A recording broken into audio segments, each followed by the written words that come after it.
So in Battlefield 4, since you can't actually tape 4 magazines together to effectively add a brick to your assault rifle, we have to look at other strategies to reduce recoil. Let's get started.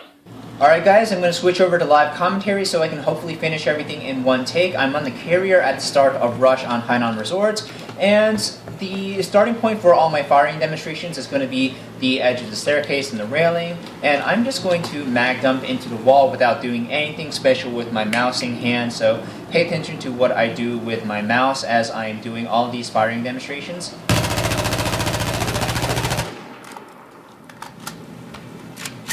Alright, without adjusting for recoil with my mousing hand, you can see that the AEK has a very high tendency to pull to the right during recoil, and I'm going to pull up the AEK's weapons data from Simtic, but if you're interested in any other weapons, then just visit simtic.com. They have the recoil values for any other weapon, or you can just try out with wall firing exercises. But now I'm going to actually adjust for recoil, so pay attention to what I do with my mousing hand that was different from when I just mag dumped.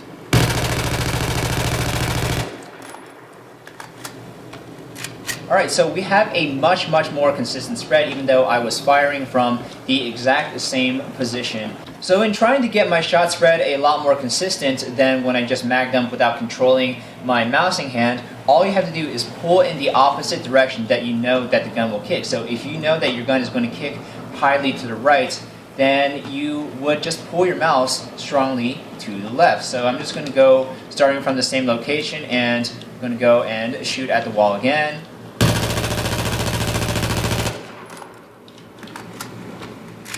So because my sensitivity is pretty average, not exceptionally low, you're probably not going to see me actually physically pull my mouse, but you probably did notice the muscles in my hand tensing up, showing that I was pulling in the left direction. So I'm going to go for a mag dump again, starting from the same position.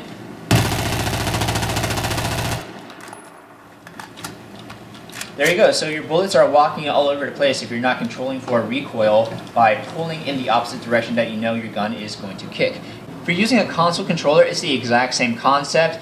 With the AEK, you know it's going to kick strongly to the right, so all you would do is pull down and slightly to the left.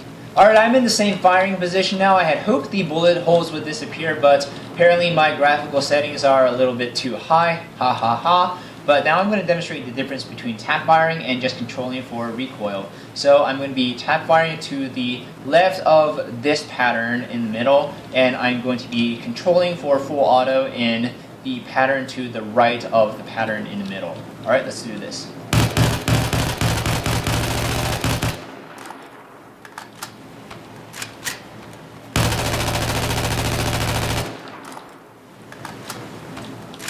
Alright, so I've mentioned a lot of times in previous videos that there is a statistic called first shot recoil multiplier, which means that the first bullet that you fire within each burst has a lot higher recoil than the recoil of subsequent shots when you're going full auto. So you can see that I was able to have a much more consistent spread.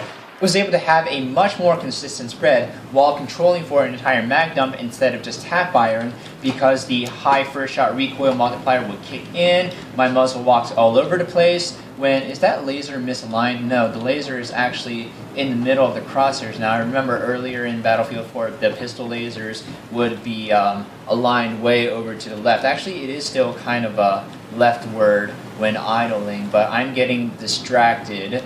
And what was I saying? Oh yeah, controlling for full auto is a lot more consistent, except at extreme ranges. So, you know, if I were firing from over here, then yes, of course I'm going to tap fire, but at a range this close, then it's much better to just control for recoil, especially when going full auto, than tap firing, because your muzzle is going to walk all over the place with the high first shot recoil multiplier. Anyways guys, I hope you enjoyed this video. In a later video about recoil control, I'm going to talk about attachments and how they affect your weapon, talk about what are the best grips to use for different guns, and yes, we are finished. I hope you enjoyed my intro, and as always, thank you for watching. My name is David, and I will see you next video.